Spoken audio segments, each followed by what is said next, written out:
Mabigat ang daloy ng trapiko sa ilang bahagi ng Rojas Boulevard dahil yan sa isinasagawang repair ng EDSA Rojas Boulevard flyover.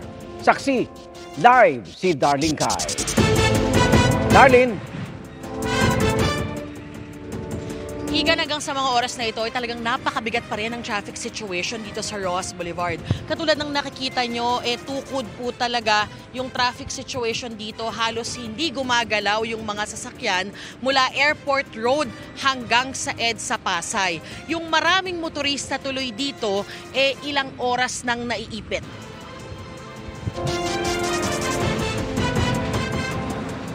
Gabi na pero bumper to bumper at halos hindi gumagalaw ang mga sasakyan dito sa northbound ng Rojas Boulevard.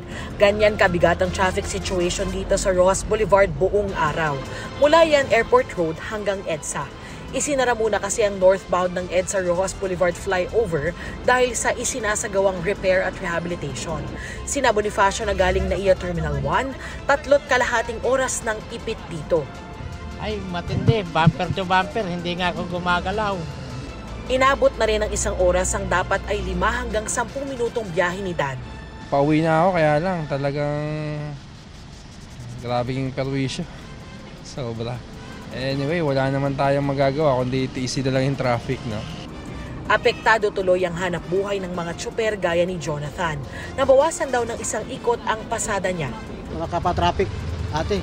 Sobra. Mula doon sa may coastal hanggang dito, 1 oras. Kung walang traffic, nasa 15 minutes lang. Bawas biyahe at pasahero rin ang kailangang tiisin ng taxi driver na si Danilo.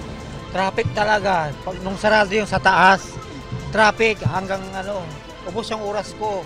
Ubos ang gasolina ko. Mabuti may sumakay. Alas 10 kagabi sinara ang EDSA Rojas Boulevard flyover. Kailangan na raw kasi nitong sumailalim sa pagkukumpuni para sa kaligtasan din ng mga motorista.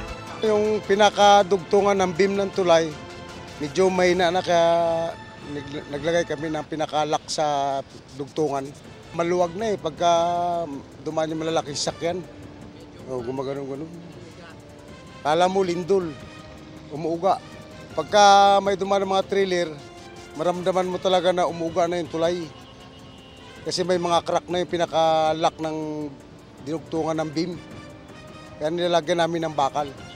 Binuksan na rin kanina ang southbound lane ng tulay, pero nagpapatuloy ang pagsasaayos sa northbound side. Ayon sa paunang abiso ng DPWH, magtatagal hanggang November 12 ang pagkukumpuni. Igan, yung mga motorista nagbabalak dumaan dito, pwede raw po kayong mag-detour sa EDSA Flyover Service Road.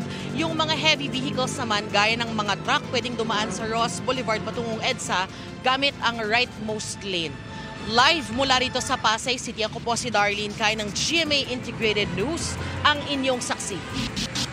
Mga Igan, samahan nyo kaming saksiyan ng mga balita. Mag-subscribe sa GMA Integrated News sa YouTube. Para sa mga kapuso abroad, samahan nyo kami sa GMA Pinoy TV at sa www.gmanews.tv.